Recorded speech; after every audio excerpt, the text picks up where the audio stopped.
जी आए नू खुशामदीद। किसान वीरो तुहाडे ਵੱਲੋਂ ਮਿਲਿਆ ਪਰਵਾ ਹੁੰਗਾਰਾ। ਇਸ ਲਈ ਪਸ਼ੂ ਪਾਲਣ ਨਾਲ ਜੁੜੇ ਤੁਹਾਡੇ ਸਵਾਲਾਂ ਦੇ ਹੱਲ ਲੱਭਣ ਦੀ ਫਿਰਾਕ ਵਿੱਚ ਲੱਗਿਆ ਪੀਟੀਸੀ ਨਿਊਜ਼ ਦਾ ਇਹ ਖਾਸ ਉਪਰਾਲਾ ਅਸੀਸ ਡੇਰੀ ਫਾਰਮ ਹੈਲਪਲਾਈਨ ਸੀਜ਼ਨ 4 ਲੈ ਹਾਜ਼ਰ ਹਾਂ ਮੈਂ। ਤੇ ਜੋ ਨੰਬਰ ਤੁਹਾਡੀ ਸਕਰੀਨ ਤੇ ਆ ਰਿਹਾ ਹੈ ਜੋ ਕਿ ਹੈ 8699037369 ਇਸ ਉੱਤੇ ਤੁਸੀਂ ਮਿਸਡ ਕਾਲ ਕੀਤੀ ਜਾਂ WhatsApp ਕੀਤਾ। ਸਾਡੀ ਟੀਮ ਨੇ ਤੁਹਾਡੇ ਨਾਲ ਸੰਪਰਕ ਕੀਤਾ ਅਤੇ ਪਸ਼ੂ ਪਾਲਣ ਨਾਲ ਜੁੜੇ ਤੁਹਾਡੇ ਸਵਾਲ ਜਾਣੇ। ਤੇ ਅੱਜ ਦਾ ਜੋ ਵਿਸ਼ਾ ਹੈ ਉਹ ਬਹੁਤ ਹੀ ਅਹਿਮ ਵਿਸ਼ਾ ਹੈ, ਸੱਜਰ ਸੂਏ ਪਸ਼ੂਆਂ ਦੀਆਂ ਚੁਣੌਤੀਆਂ, ਜਿਸ ਬਾਰੇ ਗੱਲ ਕਰਨ ਲਈ ਸਾਡੇ ਨਾਲ ਅਸੀਸ ਤੋਂ ਨੇ ਡਾਕਟਰ ਪ੍ਰਦੀਪ ਮਹਾਜਨ। ਡਾਕਟਰ ਸਾਹਿਬ ਜੀ ਆਇਆਂ ਨੂੰ, ਤੁਹਾਡਾ ਮੁੜ ਤੋਂ बहुत बहुत स्वागत है। धन्यवाद निखिल जी, मुझे यहाँ बुलाया और ये चांस दिया। सर बहुत ਜ਼ਰੂਰੀ ਵੀ ਹੈ ਚਾਂਸ ਇਸ ਕਰਕੇ ਕਿਉਂਕਿ ਕਿਸਾਨ ਵੀਰਾਂ ਨੂੰ ਵੀ ਹੁਣ ਬੜੀ ਤਾਂਗ ਰਹਿੰਦੀ ਹੈ ਕਿਉਂਕਿ ਸੀਜ਼ਨ 4 ਜਿਹੜਾ ਹੈ ਉਹ ਅਸੀਸ ਫੀਡ ਦਾ ਅਸੀਂ ਲੈ ਕੇ ਆਏ ਹਾਂ ਔਰ ਉਹਦੇ ਵਿੱਚ ਮਕਸਦ ਜਿਹੜਾ ਇਹੀ ਹੁੰਦਾ ਹੈ ਕਿ ਕਿਸਾਨ ਵੀਰਾਂ ਦੀ ਜੋ ਵੀ ਸਮੱਸਿਆਵਾਂ ਹੈ, ਪਸ਼ੂ ਪਾਲਕਾਂ ਦੀ ਜੋ ਵੀ ਸਮੱਸਿਆ ਹੈ ਉਸ ਦਾ ਹੱਲ ਜਿਹੜਾ ਹੈ ਉਹ ਤੁਹਾਡੇ ਵੱਲੋਂ ਜੋ ਵੀ ਉਹ ਤੁਸੀਂ ਦੱਸ ਦਿਓ ਉਸ ਨਾਲ ਕੱਢਿਆ ਜਾ ਸਕੇ। ਤੇ ਪ੍ਰੋਗਰਾਮ ਦੀ ਸ਼ੁਰੂਆਤ ਜਿਹੜੀ ਹੈ ਸਰ ਇਸ ਸਵਾਲ ਤੋਂ ਮੈਂ ਕਰਨਾ ਚਾਹਾਂਗਾ ਕਿ ਸੱਜਰ ਸੂਏ ਪਸ਼ੂ ਜਿਹੜੇ ਨੇ किसान वीरां नूं उन्हां नूं लैके किहड़ियां समस्यावां नाल दो चार होना पैंदा? निखिल जी, जो कोई भी किसान डेयरी काउज रखता है तो उसके बेसिक टारगेट होते हैं और इनका सभी की शुरुआत होती है सोए के बाद जी। तो जैसे ही गाय बछड़ा देती है पहले तो उसके बच्चेदानी उसकी जो साइज़ है वो पहले जैसी हो जाए ना, जो प्लासेंटा जहर कहते हैं हम वो गिर जाए और गाय जल्द से जल्द ज़्यादा खाना शुरू करे ना। इसके साथ ही उसकी जो एनर्जी इनटेक है, जैसे गाय दूध ज़्यादा देना शुरू करती है ना, उसकी एनर्जी की रिक्वायरमेंट भी बढ़ती जाती है। तो वो एनर्जी उसको मिलती रहे ताकि दूध बढ़ता रहे और निगेटिव एनर्जी की कंडीशन कम से कम पैदा हो ना। और हम कहते हैं दूध एक बहुत अच्छा अन्न है जिसमें कैल्शियम बहुत होता है, तो गाय जैसा दूध ज़्यादा देती है उसमें से कैल्शियम भी ज़्यादा निकलता रहता है और फिर अगर वो पूरा नहीं हुआ तो भी तकलीफ़ हो सकती है। तो मेरे ख्याल से जो जहर गिरना, बच्चेदानी का साइज़ फिर से पहले जैसा आना, गाय ने जल्द से जल्द खाना ठीक से खाना शुरू करना, निगेटिव एनर्जी में ना जाना और कैल्शियम का कोई प्रॉब्लम ना होना, ये टारगेट है फार्मर के और गाय के भी। मतलब इस तरह की समस्या जी है उन्होंने सामने जरूर आती ने। पर इत्थे यह भी जानना चाहांगा कि सूण मगरों जैसी गल करिए पशु कहता है कि खांदा घट है, उहदे पहले तो कारण जिहड़े ने वो कारण की रहिंदे ने? देखिए, जो सोए के 4-5 दिन आगे पीछे जो बहुत ही कम खाना कर देती है गाय, वो तो हार्मोन्स के कारण है। अच्छा। लेकिन जनरली हम उसकी बात नहीं करते। उसके अलावा जब डिलीवरी हो जाती है उसके बाद दूध जैसा बढ़ने लगता है वैसा खाने का प्रमाण उतना नहीं बढ़ता। सबसे बड़ा कारण तो इसका बच्चेदानी, यूटेरस की साइज़। लास्ट 2-2.5 महीने प्रेगनेंसी के जो यूटेरस की साइज़ है बहुत ही बड़ी बनती है। कुछ हद तक गाय का पेट बाहर से फूल के वो साइज़ एकोमोडेट होती है लेकिन पूरी नहीं। तो रूमेन जो सबसे बड़ा ऑर्गन है गाय के पेट में, उस पे दबाव बनता है, वो सिकुड़ता है, उसकी जगह कम बनती है और वो जगह बच्चेदानी ज़्यादा लेती है। तो अब जगह कम है, गाय कम खा सकती है। जब ड्राई पीरियड चल रहा है, गाय दूध नहीं दे रही है, तब ये बहुत ज़्यादा मायने नहीं रखता। लेकिन जैसे ही गाय दूध देना शुरू करती है तो फिर उसकी ज़रूरत पूरे न्यूट्रिएंट्स की बढ़ती है ना। लेकिन जितना रुमेन के साइज़ जितने जल्दी बढ़नी चाहिए उतनी अगर नहीं बढ़ी ना, गाय ने अगर पूरा नहीं खाया तो कई अलग अलग तरह के प्रॉब्लम होते हैं ना। तो एक तो ये नेचुरल कारण है कि साइज़ रुमेन और यूटेरस का जो बनता है वो, प्लस अपने हाथ में भी कुछ है ना। जैसे ड्राई पीरियड में हम गाय को ज़्यादा फाइबर खिलाते हैं ना, कम कॉन्सेंट्रेट फीड की मात्रा कम होती है ना, तो उसके रुमेन के जो माइक्रोब्स है, जो कई तरह के बैक्टीरिया, ईस्ट और प्रोटोजोआ है, वो भी उस तरह से पलते हैं। और जब दूध देना शुरू करती है गाय, तो हम उसको फीड ज़्यादा खिलाते हैं और वो माइक्रोब्स को समय नहीं मिल पाता एडजस्ट होने का।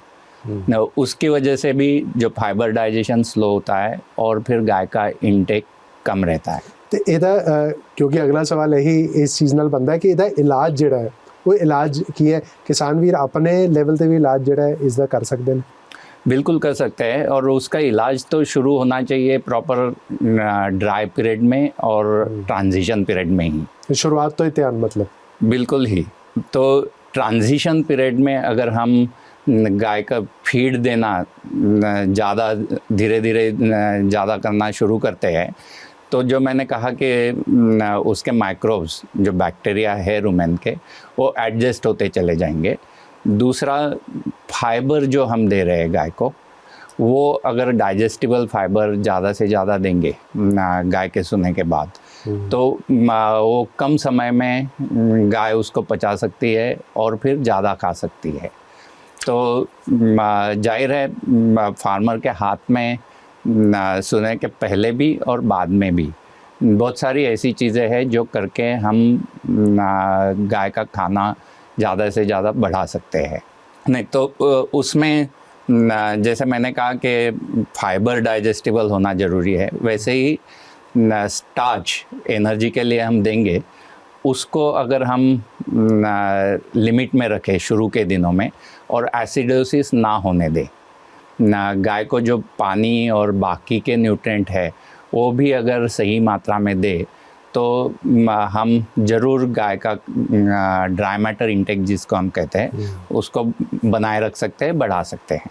ਤੇ ਇੱਥੇ ਕਿਸਾਨ ਵੀਰੋ, ਜਿਵੇਂ ਡਾਕਟਰ ਸਾਹਿਬ ਨੇ ਕਿਹਾ ਕਿ ਸ਼ੁਰੂਆਤ ਤੋਂ ਹੀ ਤੁਹਾਨੂੰ ਧਿਆਨ ਰੱਖਣ ਦੀ ਲੋੜ ਹੈ ਜੇ ਤੁਸੀਂ ਇਸ ਸਮੱਸਿਆ ਨਾਲ ਜਿਹੜਾ ਉਹ ਦੋ ਚਾਰ ਨਹੀਂ ਹੋਣਾ ਚਾਹੁੰਦੇ। ਇੱਥੇ ਵੇਲੇ ਇੱਕ ਛੋਟੇ ਜਿਹੇ ਬ੍ਰੇਕ ਦਾ, ਕਿਉਂਕਿ ਮੈਂ ਕਿਹਾ ਕਿ ਪ੍ਰੋਗਰਾਮ ਤੁਹਾਡਾ, ਤੁਸੀਂ ਹੁੰਗਾਰਾ ਦਿੰਦੇ ਹੋ, ਅਸੀਂ ਤੁਹਾਡੇ ਲਈ ਲੈ ਕੇ ਆਉਂਦੇ ਹਾਂ, ਤੇ ਇਸ ਕਰਕੇ ਤੁਹਾਡੇ ਨਾਲ ਸਿੱਧਾ ਸੰਪਰਕ ਸਾਧਾਂਗੇ, ਕਾਲ ਦੇ ਜ਼ਰੀਏ ਕਿਸਾਨ ਵੀਰਾਂ ਨਾਲ ਜੁੜਾਂਗੇ। ਬਸ ਇੱਕ ਛੋਟੇ ਜਿਹੇ ਵਕਫੇ ਤੋਂ ਬਾਅਦ ਤੁਸੀਂ ਵੇਖਦੇ ਰਹੋ Asees dairy farm helpline season 4। Break तो बाद तुहाडा स्वागत है। तुसीं वेख रहे हो असीस डेयरी फार्म हैल्पलाइन सीजन 4 ਤੇ ਅੱਜ ਦਾ ਸਾਡਾ ਵਿਸ਼ਾ ਹੈ ਸੱਜਰ ਸੂਏ ਪਸ਼ੂਆਂ ਦੀਆਂ ਚੁਣੌਤੀਆਂ, ਜਿਸ ਬਾਰੇ ਗੱਲ ਕਰ ਰਹੇ ਨੇ ਸਾਡੇ ਨਾਲ ਅਸੀਸ ਤੋਂ ਡਾਕਟਰ ਪ੍ਰਦੀਪ ਮਹਾਜਨ। ਡਾਕਟਰ ਸਾਹਿਬ, ਹੁਣ ਤੱਕ ਤੁਸੀਂ ਮੇਰੇ ਸਵਾਲਾਂ ਦਾ ਜਵਾਬ ਤੇ ਦਿੱਤਾ, ਪਰ ਪ੍ਰੋਗਰਾਮ ਦੇ ਜ਼ਰੀਏ ਅਸੀਂ ਕਿਸਾਨ ਵੀਰਾਂ ਨਾਲ ਸਿੱਧਾ ਸੰਪਰਕ ਸਾਧਦੇ ਹਾਂ, ਕਾਲ ਦੇ ਜ਼ਰੀਏ ਉਹਨਾਂ ਨਾਲ ਜੁੜਦੇ ਹਾਂ। ਹੁਣ ਉਹਨਾਂ ਦੇ ਕੀ ਸਵਾਲ ਹੈ ਉਹ ਜਾਣਦੇ ਆ। ਪਹਿਲੇ ਕਿਸਾਨ ਵੀਰ ਸਾਡੇ ਨਾਲ ਜੁੜ ਚੁੱਕੇ ਨੇ, ਉਹਨਾਂ ਦਾ ਸਵਾਲ ਕੀ ਹੈ ਉਹ ਜਾਣਦੇ ਆ। ਹਾਂਜੀ, ਕੀ ਨਾਂ ਹੈ ਜੀ ਤੁਹਾਡਾ, ਕਿੱਥੋਂ ਬੋਲ ਰਹੇ ਹੋ? मेरा नाम सुखविंदर सिंह है, पिंड तेड़ा राजपूता, जिला अमृतसर। डॉक्टर साहब, मेरा प्रश्न है कि ਜਿਹੜੀ ਪਸ਼ੂਆਂ ਦੀ ਬਿਮਾਰੀ ਕੋਟੋਸਿਸ ਬਾਰੇ ਤੁਸੀਂ ਗੱਲ ਕਰਦੇ, ਉਹਨਾਂ ਦੇ ਲੱਛਣ ਕੀ ਹਨ, ਉਸ ਤੋਂ ਕਿਵੇਂ ਬਚਿਆ ਜਾ ਸਕਦਾ? जी, कीटोसिस जी, बारे पूछिए। कीटोसिस बहुत ही गंभीर एक बीमारी है। पहले तो नाम से ही आपको पता चलता है कीटोसिस, यानी जब गाय के खून में कीटोन बॉडीज़ ज़्यादा सर्कुलेट होती है तो हम उसको कीटोसिस कहते हैं। अब ये होता क्यों है? तो जैसे हम पहले बात कर रहे थे कि सोने के बाद गाय का दूध बढ़ता जाता है, वैसा अगर उसका ड्राई मैटर इंटेक, खाना नहीं बढ़ा और उसकी एनर्जी इंटेक कम रही, तो गाय अपने बॉडी से जो फैट है वो एनर्जी के लिए यूज़ करना शुरू करती है। और जब फैट एनर्जी के लिए यूज़ करेगी तो उसका एंड प्रोडक्ट है कीटोन बॉडीज़, वो ब्लड में सर्कुलेट होना शुरू करते हैं, जो नुकसानदेह है। तो जब ऐसे होता है तो आपने पूछा कि इसके क्या क्या सिम्टम्स होते हैं। एक तो पहले मैं ये कहना चाहूँगा कि इस स्टेज पे हम ना पहुँचे तो अच्छा, क्योंकि वो बहुत ही नुकसान करता है।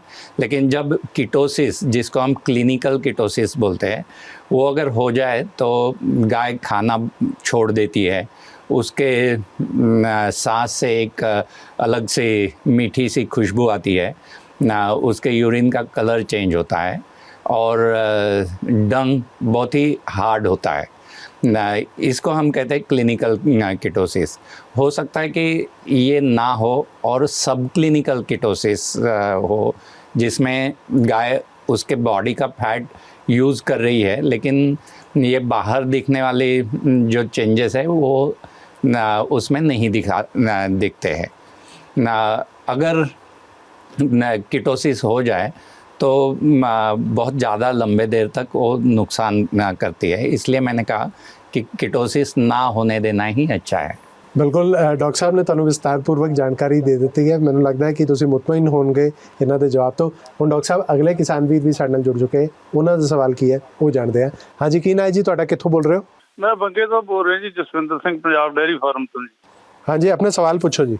ਹਾਂਜੀ, ਮੇਰਾ ਸਵਾਲ ਇਹ ਹੈ ਜੀ ਵੀ ਜਿੱਦਾਂ ਸਾਡੇ ਕੋਲ 35-40 ਲੀਟਰ ਵਾਲੀਆਂ ਗਾਈਆਂ ਹੈ ਜੀ, ਤੇ ਉਹ ਜਿੱਦਾਂ ਫੀਡ ਵੀ ਵਧੀਆ ਪਾ ਰਹੇ ਆ, ਪਰ ਉਹ ਥੋੜੀ ਉਹਨਾਂ ਦੇ ਸਰੀਰਕ ਤੌਰ ਤੇ ਕਮਜ਼ੋਰ ਹੋ ਰਹੀਆਂ ਜੀ। जी बिल्कुल। ये गाय जब बच्चा देती है और उसके बाद उसका दूध जिस तेज़ी से बढ़ता है, उस तेज़ी से अगर ड्राई मैटर इंटेक नहीं बढ़ा, उसका खाना अगर नहीं बढ़ा, तो वो खुद के बॉडी से भी न्यूट्रिएंट निकाल के दूध देना जारी रखती है। और इसकी वजह से उसका जो बॉडी कंडीशन है, जिसको हम BCS कहते हैं, वो टूटता चला जाता है। आपने कहा कि फीड भी अच्छा दे रहे हैं, लेकिन सिर्फ अकेला फीड नहीं, फीड और उसके साथ जो हम चारा खिला रहे हैं, हराए हो या साइलेज हो, तूड़ी हो, ये सब टोटल मिलके जो ड्राई मैटर इंटेक है वो बने रहना चाहिए। अगर वो जितना ज़रूरत है उतना अगर गाय नहीं खा सक रही है तो उसके बॉडी कंडीशन लोअर होती जाएगी और ये नुकसानदेही है ना। सिर्फ वो जो दूध दे रही है गाय उस पर भी असर नहीं डालता, तो आगे वाला ये जो प्रेगनेंसी है, जो कंसेप्शन होना चाहिए, उसमें भी बाधा डालता है। इसलिए ये ना होने देना बहुत ज़रूरी है और इसके लिए हम बहुत सारी चीज़ें कर सकते हैं। एक तो अपने एफर्ट शुरू होने चाहिए ड्राई पीरियड में ही। ड्राई पीरियड में गाय की बॉडी कंडीशन अच्छी रखे, उसको ज़्यादा मोटा ना होने दे ना, और ट्रांजिशन पीरियड में उसको स्लोली ट्रांजिट करे। जो हम दूध देने के बाद खिलाना शुरू करेंगे वो धीरे धीरे गाय वहाँ पहुँचे।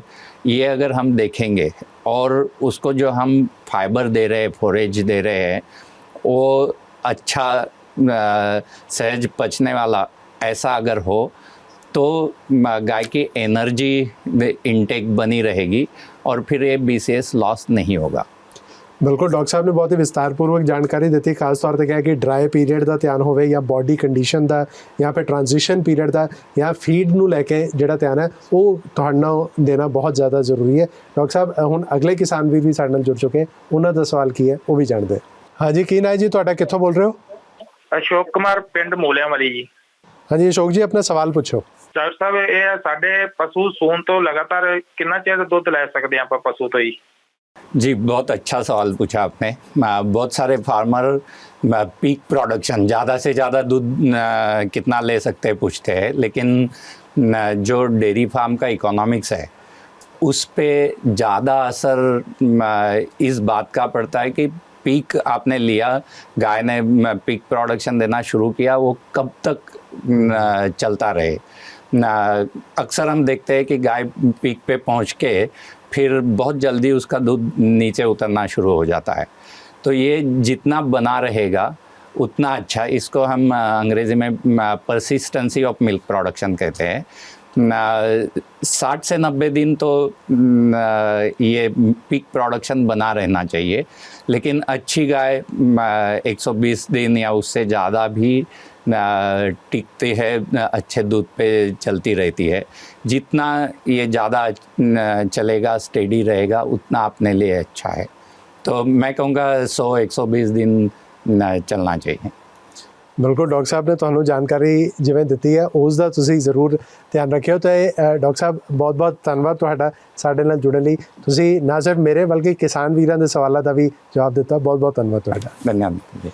ਇੱਥੇ ਪ੍ਰੋਗਰਾਮ ਅਸੀਂ ਖਤਮ ਨਹੀਂ ਕਰ ਰਹੇ ਹਾਂ ਕਿਉਂਕਿ ਸੀਜ਼ਨ 4 ਹੈ। ਅਸੀਂ ਸੋਚਿਆ ਕਿ ਤੁਹਾਡੇ ਲਈ ਕੁਝ ਵੱਖਰਾ ਵੀ ਹੋਣਾ ਚਾਹੀਦਾ, ਇੱਕ ਸਰਪ੍ਰਾਈਜ਼ ਹੋਣਾ ਚਾਹੀਦਾ। ਉਸ ਸਰਪ੍ਰਾਈਜ਼ ਬਾਰੇ ਵੀ ਅਸੀਂ ਗੱਲ ਕਰਾਂਗੇ ਬਸ ਇੱਕ ਛੋਟੇ ਜਿਹੇ ਬ੍ਰੇਕ ਤੋਂ ਬਾਅਦ। ਤੁਸੀਂ ਵੇਖਦੇ ਰਹੋ Asees dairy farm helpline season 4। Break ਤੋਂ ਬਾਅਦ ਤੁਹਾਡਾ ਸਵਾਗਤ ਹੈ। ਤੁਸੀਂ ਵੇਖ ਰਹੇ ਹੋ ਅਸੀਸ ਡੇਅਰੀ ਫਾਰਮ ਹੈਲਪਲਾਈਨ ਸੀਜ਼ਨ 4 ਤੇ ਅੱਜ ਦਾ ਜੋ ਸਾਡਾ ਵਿਸ਼ਾ ਹੈ ਸੱਜਰ ਸੂਏ ਪਸ਼ੂਆਂ ਦੀਆਂ ਚੁਣੌਤੀਆਂ। ਇਸ ਬਾਬਤ ਹੋਰ ਜਾਣਕਾਰੀ ਲਈ ਅਸੀਂ ਤੁਹਾਨੂੰ ਸਿੱਧਾ ਫਾਰਮ ਤੇ ਲੈ ਚੱਲਦੇ ਹਾਂ ਤੇ ਕਰਦੇ ਹਾਂ ਸੰਪਰਕ ਡਾਕਟਰ ਸਾਹਿਬ ਨਾਲ। ਜੀ doctor Sahib, over to you. ਸਾਰੇ ਕਿਸਾਨ ਵੀਰਾਂ ਨੂੰ ਸਤਿ ਸ਼੍ਰੀ ਅਕਾਲ ਜੀ।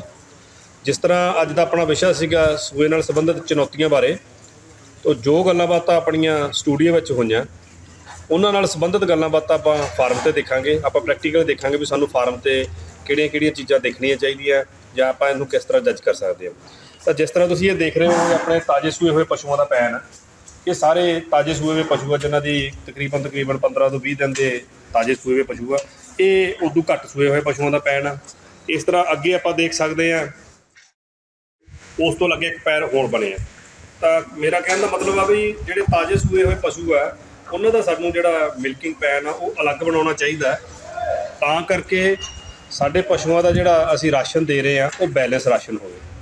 ਅਸੀਂ ਇਹਨਾਂ ਨੂੰ ਜੋ ਆਫਰ ਕਰਨਾ ਜਿਸ ਦੇ ਵਿੱਚ ਸਾਈਲੇਜ ਹੋ ਗਿਆ, ਤੂੜੀ ਹੋ ਗਈ, ਪੱਠਾ ਜਾਂ ਫੀਡ ਹੋ ਗਿਆ, ਇੱਕ ਬੈਲੈਂਸ TMR ਇਹਨਾਂ ਨੂੰ ਦਈਏ ਤਾਂ ਕਿ ਸਾਡੇ ਪਸ਼ੂਆਂ ਦੇ ਵਿੱਚ ਇਹਨਾਂ ਸੂਏ ਨਾਲ ਸੰਬੰਧਿਤ ਜਿਹੜੀਆਂ ਚੁਣੌਤੀਆਂ ਉਹ ਘੱਟ ਤੋਂ ਘੱਟ ਹੋਣ। ਜੇ ਆਪਾਂ ਗੱਲ ਕਰੀਏ ਸਟਾਰਟਿੰਗ ਦੀ ਤਾਂ ਸਟਾਰਟਿੰਗ ਦੇ ਵਿੱਚ ਪਸ਼ੂਆਂ ਦੇ ਵਿੱਚ ਵਾਟਰ ਇਨਟੇਕ ਘੱਟ ਹੁੰਦਾ ਕਿਉਂਕਿ ਜੇ ਪਸ਼ੂ ਦਾ ਡਰਾਈ ਮੈਟਰ ਇਨਟੇਕ ਘੱਟ ਆ ਤਾਂ ਪਸ਼ੂ ਵਿੱਚ ਦਿੱਕਤਾਂ ਜਿਹੜੀਆਂ ਹੈਗੀਆਂ ਉਹ ਆਉਣ ਦੇ ਚਾਂਸਸ ਬਣ ਜਾਂਦੇ ਆ। ਤਾਂ ਸ਼ੁਰੂਆਤ ਦੇ ਦਿਨਾਂ ਦੇ ਵਿੱਚ ਸਾਨੂੰ ਪਸ਼ੂ ਨੂੰ ਜਿਹੜਾ ਰਾਸ਼ਨ ਅਸੀਂ ਆਫਰ ਕਰ ਰਹੇ ਹਾਂ ਉਹ ਇਸ ਤਰ੍ਹਾਂ ਦਾ ਸਾਨੂੰ ਡਿਜ਼ਾਈਨ ਕਰਨਾ ਚਾਹੀਦਾ, ਇਸ ਤਰ੍ਹਾਂ ਬਣਾਉਣਾ ਚਾਹੀਦਾ ਕਿ ਪਸ਼ੂ ਨੂੰ ਖੁਸ਼ ਹੋ ਕੇ ਖਾਣ। ਸ਼ੁਰੂ ਦੇ ਦਿਨਾਂ ਦੇ ਵਿੱਚ ਸਾਨੂੰ ਕੋਈ ਲਾਈਵ ਈਸਟ ਕਲਚਰ ਵਗੈਰਾ, ਇਸ ਤੋਂ ਇਲਾਵਾ ਬਫਰ ਵਗੈਰਾ, ਕੁਛ ਐਂਜ਼ਾਈਮਸ ਹੋ ਗਏ ਜਾਂ ਲਿਵਰ ਟੌਨਿਕ ਹੋ ਗਿਆ, ਇਹ ਸਾਨੂੰ ਪਸ਼ੂ ਨੂੰ ਦੇਣਾ ਚਾਹੀਦਾ। ਜੋ ਵੀ ਅਸੀਂ ਫੀਡ ਜਾਂ ਰਾਸ਼ਨ ਜੋ ਵੀ ਦੇ ਰਹੇ ਹਾਂ, ਸਾਈਲੇ ਦੇ ਰਹੇ ਹਾਂ, ਹਰਾ ਪੱਠਾ ਦੇ ਰਹੇ ਹਾਂ, ਤੂੜੀ ਦੇ ਰਹੇ ਹਾਂ, ਇਹਦੇ ਨਾਲ ਜਿਹੜੇ ਫੀਡ ਸਪਲੀਮੈਂਟਸ ਆ ਜਿਹੜੇ ਭੁੱਖ ਨੂੰ ਬਣਾਉਂਦੇ ਆ ਤਾਂ ਕਿ ਸਾਡੇ ਪਸ਼ੂ ਦੀ ਭੁੱਖ ਬਣੀ ਰਹੇ। ਅਤੇ ਜਿਵੇਂ ਕਿਉਂਕਿ ਤਾਜ਼ੇ ਸੂਏ ਪਸ਼ੂਆਂ ਦਾ ਦੁੱਧ ਵੱਧਦਾ ਵਾ ਉਸ ਤਰੀਕੇ ਨਾਲ ਇਹਨਾਂ ਦੀ ਭੁੱਖ ਵੀ ਵਧੇ। ਜੇਕਰ ਭੁੱਖ ਵਧੂਗੀ, ਦੁੱਧ ਵਧੂਗਾ ਤਾਂ ਇਹਨਾਂ ਦਾ ਜਿਹੜਾ ਬੈਲੈਂਸ ਉਹ ਬਣਿਆ ਰਹੂਗਾ। ਅਦਰਵਾਈਜ਼ ਕੀ ਹੁੰਦਾ, ਜੇ ਤਾਜ਼ੇ ਸੂਏ ਪਸ਼ੂਆਂ ਦੇ ਵਿੱਚ ਖਾਣ ਦੀ ਦਿੱਕਤ ਆ ਜਾਵੇ ਉਹ ਫਿਰ ਆਪਣਾ BCS ਤੋੜਨਾ ਸਟਾਰਟ ਕਰ ਦਿੰਦੇ ਆ। ਅਤੇ ਸਾਰੀ ਸ਼ੁਰੂਆਤ ਇੱਥੋਂ ਹੀ ਹੁੰਦੀ ਹੈ। ਜੇ BCS ਟੁੱਟ ਗਿਆ ਤਾਂ ਅੱਗੇ ਪਸ਼ੂ ਨੈਗੇਟਿਵ એનર્ਜੀ 'ਚ ਜਾਂਦਾ ਤਾਂ ਪਸ਼ੂ ਨੂੰ ਜਿਹੜੀਆਂ ਹੈਗੀਆਂ ਉਹ ਕਾਫੀ ਸਾਰੀਆਂ ਚੁਣੌਤੀਆਂ ਦਾ ਸਾਹਮਣਾ ਕਰਨਾ ਪੈਂਦਾ। ਦੂਸਰਾ, ਜਿੱਦਾਂ ਅੱਜ ਦਾ ਸਾਡੇ ਵਿਸ਼ੇ ਵਿੱਚ ਅਸੀਂ ਗੱਲਬਾਤ ਵੀ ਕੀਤੀ ਆ ਇੱਕ ਖਾਸ ਜਾਂ ਅਹਿਮ ਬਿਮਾਰੀ ਕੀਟੋਸਿਸ ਬਾਰੇ। ਜੇ ਮੈਂ ਕੀਟੋਸਿਸ ਦੀ ਗੱਲ ਕਰਾਂ ਤਾਂ ਇੱਕ ਮੈਟਾਬੋਲਿਕ ਡਿਸਆਰਡਰ ਆ, ਸੂਣ ਤੋਂ ਬਾਅਦ ਪਸ਼ੂਆਂ ਨੂੰ ਹੁੰਦਾ। ਤਕਰੀਬਨ ਜਿਹੜੇ ਪਸ਼ੂ 15 ਕੁ ਦਿਨ ਸੂਏ ਤੋਂ ਬਾਅਦ ਆ ਜਾਂਦੇ ਆ ਉਹਨਾਂ ਦੇ ਵਿੱਚ ਇਹ ਬਿਮਾਰੀ ਹੋ ਸਕਦੀ ਹੈ। ਤਾਂ ਇਸ ਬਿਮਾਰੀ ਦੇ ਬਚਾਅ ਲਈ ਕੁਝ ਚੀਜ਼ਾਂ ਆਪਾਂ ਨੂੰ ਦੇਖਣੀਆਂ ਚਾਹੀਦੀਆਂ। ਜਿਸ ਤਰ੍ਹਾਂ ਤੁਸੀਂ ਇਹ ਦੇਖ ਰਹੇ ਹੋ ਮਿਲਕਿੰਗ ਪੈਨ ਆ, ਤਕਰੀਬਨ 15 ਤੋਂ 20 ਦਿਨ ਵਾਲੇ ਪਸ਼ੂ ਆ ਸਾਰੇ। ਇਸ ਪੈਨ ਦੇ ਵਿੱਚ ਜੇ ਆਪਾਂ ਗੱਲ ਕਰੀਏ ਤਾਂ ਇੱਕ ਤਾਂ ਇਹ ਆ ਵੀ ਪਸ਼ੂ ਜਿਹੜੇ ਹੈਗੇ ਆ ਜੇ ਕੀਟੋਸਿਸ ਦਾ ਸ਼ਿਕਾਰ ਹੋ ਰਿਹਾ ਤਾਂ ਆਪਣਾ ਖਾਣਾ ਘਟਾਉਣਗੇ। ਜੇ ਕੋਈ ਪਸ਼ੂ ਲਗਾਤਾਰ ਆਪਣਾ ਖਾਣਾ ਘਟਾ ਰਿਹਾ, ਖਾਸ ਕਰਕੇ ਫੀਡ ਜਾਂ ਸਾਈਲੇਜ ਖਾਣਾ ਘੱਟ ਕਰ ਰਿਹਾ, ਤੂੜੀ ਜ਼ਿਆਦਾ ਆਫਰ ਖਾਣਾ ਹੀ ਸ਼ੁਰੂ ਕਰ ਰਿਹਾ, ਤਾਂ ਆਪਾਂ ਨੂੰ ਇੰਡੀਕੇਸ਼ਨ ਆ ਵੀ ਸਾਡਾ ਪਸ਼ੂ ਕਿਤੇ ਕੀਟੋਸਿਸ ਵੱਲ ਤਾਂ ਨਹੀਂ ਜਾ ਰਿਹਾ। ਤਾਂ ਤਕਰੀਬਨ 15 ਦਿਨ ਤੋਂ ਜਿਹੜੇ ਬਾਅਦ ਵਾਲੇ ਤਾਜ਼ੇ ਸੂਏ ਪਸ਼ੂ ਉਹਨਾਂ ਵਿੱਚ ਸਾਨੂੰ ਡੇਲੀ ਰੂਟੀਨ ਬਣਾ ਲੈਣੀ ਚਾਹੀਦੀ ਵੀ ਅਸੀਂ ਮਿਲਕ ਫੈਟ ਚੈੱਕ ਕਰੀਏ। ਜਿਸ ਤਰ੍ਹਾਂ ਇਹਨਾਂ ਪਸ਼ੂਆਂ ਦੇ ਵਿੱਚ ਅਲੱਗ-ਅਲੱਗ ਪਸ਼ੂ ਉਹਨਾਂ ਦੀ ਅਲੱਗ ਦਿਨ 'ਤੇ ਮਿਲਕ ਫੈਟ ਲਾ ਲਈ, ਜਿਹਦੇ ਨਾਲ ਸਾਨੂੰ ਇੰਡੀਕੇਸ਼ਨ ਮਿਲ ਜੂਗੀ ਬਿਮਾਰੀ ਤਾਂ ਨਹੀਂ ਆ ਰਹੀ ਕਿਤੇ। ਕਿਉਂਕਿ ਜੇ ਕੀਟੋਸਿਸ ਦਾ ਸ਼ਿਕਾਰ ਸਾਡੇ ਪਸ਼ੂ ਹੋ ਰਹੇ ਆ ਤਾਂ ਉਹਨਾਂ ਵਿੱਚ ਜਿਹੜੀ ਮਿਲਕ ਫੈਟ ਆ ਉਹ ਵੱਧ ਜਾਂਦੀ ਹੈ। ਜਿਸ ਤਰ੍ਹਾਂ ਤੁਸੀਂ ਦੇਖ ਰਹੇ ਹੋ ਵੀ HF ਗਾਵਾਂ ਹੈ, ਇਹਨਾਂ ਦੀ ਜਿਹੜੀ ਨਾਰਮਲ ਫੈਟ ਆ 3.5 ਤੋਂ ਲੈ ਕੇ 4 ਦੇ ਵਿੱਚ ਰਹਿੰਦੀ ਹੈ, 4 ਵੀ ਰਹਿੰਦੀ ਹੈ। ਔਰ ਕੀਟੋਸਿਸ ਦਾ ਸ਼ਿਕਾਰ ਪਸ਼ੂਆਂ ਦੇ ਵਿੱਚ ਇਹੀ ਮਿਲਕ ਫੈਟ 5, 7, 8, 9 ਤੱਕ ਵੀ ਜਾ ਸਕਦੀ ਹੈ, ਜੋ ਅਸੀਂ ਰੂਟੀਨ 'ਚ ਫੀਲਡ ਦੇ ਵਿੱਚ ਦੇਖਦੇ ਹਾਂ। ਤਾਂ ਮਿਲਕ ਫੈਟ ਲਾਉਣ ਦਾ ਸਾਨੂੰ ਫਾਇਦਾ ਕੀ ਹੋਊਗਾ ਕਿ ਪਸ਼ੂ ਸਾਡੇ ਦੇ ਵਿੱਚ ਸਾਨੂੰ ਪਹਿਲਾਂ ਹੀ ਜੱਜ ਹੋ ਜਾਊਗਾ ਕਿ ਕਿਤੇ ਬਿਮਾਰੀ ਤਾਂ ਨਹੀਂ ਆ ਰਹੀ, ਤਾਂ ਅਸੀਂ ਉਹਦਾ ਇਲਾਜ ਜਿਹੜਾ ਹੈਗਾ ਸਮੇਂ ਸਿਰ ਕਰ ਸਕੀਏ। ਇਸ ਤੋਂ ਇਲਾਵਾ ਤਾਜ਼ੇ ਸੂਏ ਪਸ਼ੂਆਂ ਦੇ ਵਿੱਚ ਸਾਨੂੰ ਕੁਝ ਚੀਜ਼ਾਂ ਜਿਹੜੇ ਘਰੇਲੂ ਅਸੀਂ ਸ਼ੁਰੂ ਤੋਂ ਕਰਦੇ ਆ ਰਹੇ ਹਾਂ, ਜਿਵੇਂ ਕੋਈ ਗੁੜ ਹੋ ਗਿਆ ਜਾਂ ਸ਼ੱਕਰ ਹੋ ਗਈ, ਉਹ ਅਸੀਂ ਤਾਜ਼ੇ ਸੂਏ ਪਸ਼ੂਆਂ ਨੂੰ ਦੇ ਸਕਦੇ ਹਾਂ ਤਾਂ ਕਿ ਐਨਰਜੀ ਬਣੀ ਰਹੇ। ਇਸ ਤੋਂ ਇਲਾਵਾ ਕੋਈ ਸਪਲੀਮੈਂਟਸ ਆ ਜਿਵੇਂ ਪ੍ਰੋਪਾਈਲਿਨ ਗਲਾਈਕੋਲ ਹੋ ਗਈ, ਇਹ ਅਸੀਂ ਦੇ ਸਕਦੇ ਹਾਂ ਤਾਂ ਕਿ ਸਾਡੇ ਪਸ਼ੂਆਂ ਦੇ ਵਿੱਚ ਜਿਹੜੀ ਐਨਰਜੀ ਬਣੀ ਰਹੇ। ਪਸ਼ੂਆਂ ਦਾ ਜਿਹੜਾ ਸਾਨੂੰ ਰੱਖ ਰਖਾਵ ਆ ਉਹ ਸੂਣ ਤੋਂ ਪਹਿਲਾਂ ਹੀ ਕਰਨਾ ਸ਼ੁਰੂ ਕਰ ਦੇਣਾ ਚਾਹੀਦਾ। ਜਿਸ ਤਰ੍ਹਾਂ ਜਿਹੜੇ ਪਸ਼ੂ ਸਾਡੇ ਗੱਭਣ ਆ, ਸਾਨੂੰ 7ਵੇਂ ਮਹੀਨੇ ਦੇ ਵਿੱਚ ਜਦੋਂ ਅਸੀਂ ਡਰਾਈ ਕਰਦੇ ਹਾਂ ਉਦੋਂ ਉਹਦਾ ਧਿਆਨ ਰੱਖਣਾ ਸਟਾਰਟ ਕਰਨਾ ਚਾਹੀਦਾ ਵੀ ਇਹਨਾਂ ਬਿਮਾਰੀਆਂ ਤੋਂ ਅਸੀਂ ਸੂਏ ਦੇ ਨਾਲ ਸੰਬੰਧਿਤ ਚੁਣੌਤੀਆਂ ਤੋਂ ਬਚ ਸਕੀਏ। ਤਾਂ ਕਰਕੇ ਜਿਹੜਾ ਸਾਨੂੰ ਧਿਆਨ ਪਹਿਲਾਂ ਵੀ ਰੱਖਣਾ ਚਾਹੀਦਾ ਤੇ ਸੂਣ ਤੋਂ ਮਗਰੋਂ ਵੀ ਸਾਨੂੰ ਖਾਸ ਧਿਆਨ ਰੱਖਣਾ ਚਾਹੀਦਾ ਤਾਂ ਕਿ ਸਾਡੇ ਪਸ਼ੂ ਵੀ ਤੰਦਰੁਸਤ ਰਹਿਣ, ਅਸੀਂ ਵੀ ਤੰਦਰੁਸਤ ਰਹੀਏ। ਧੰਨਵਾਦ। ਬਹੁਤ ਬਹੁਤ ਧੰਨਵਾਦ ਡਾਕਟਰ ਸਾਹਿਬ ਤੁਹਾਡਾ ਇਸ ਸਾਰੀ ਜਾਣਕਾਰੀ ਲਈ, ਤੇ ਮੈਨੂੰ ਲੱਗਦਾ ਹੈ ਕਿਸਾਨ ਵੀਰਾਂ ਲਈ ਇਹ ਜਾਣਕਾਰੀ ਹੋਰ ਫਾਇਦੇਮੰਦ ਸਾਬਿਤ ਹੋਵੇਗੀ। ਅੱਜ ਦੇ ਅਸੀਸ ਡੇਅਰੀ ਫਾਰਮ ਹੈਲਪਲਾਈਨ ਸੀਜ਼ਨ 4 ਦੇ ਇਸ ਐਪੀਸੋਡ ਵਿੱਚ ਇੰਨਾ ਹੀ। ਇਹ ਜੋ ਨੰਬਰ ਤੁਹਾਡੀ ਸਕਰੀਨ ਤੇ ਆ ਰਿਹਾ ਹੈ ਜੋ ਕਿ ਹੈ 8699037369, ਇਸ ਉੱਤੇ ਮਿਸਡ ਕਾਲ ਕਰਨੀ ਜਾਂ WhatsApp ਕਰਨਾ ਨਾ ਭੁੱਲਿਓ। ਸਾਡੀ ਟੀਮ ਤੁਹਾਡੇ ਨਾਲ ਸੰਪਰਕ ਕਰੇਗੀ ਅਤੇ ਪਸ਼ੂ ਪਾਲਣ ਨਾਲ ਜੁੜੇ ਤੁਹਾਡੇ ਹੋਰ ਸਵਾਲ ਜਾਣੇਗੀ। ਫਿਲਹਾਲ ਦਿਓ ਇਜਾਜ਼ਤ, ਆਪਣਾ ਤੇ ਆਪਣੇ ਪਸ਼ੂਆਂ ਦਾ ਚੰਗੀ ਤਰ੍ਹਾਂ ਧਿਆਨ ਰੱਖਿਓ। ਦਿਓ ਇਜਾਜ਼ਤ, ਰੱਬ ਰਾਖਾ।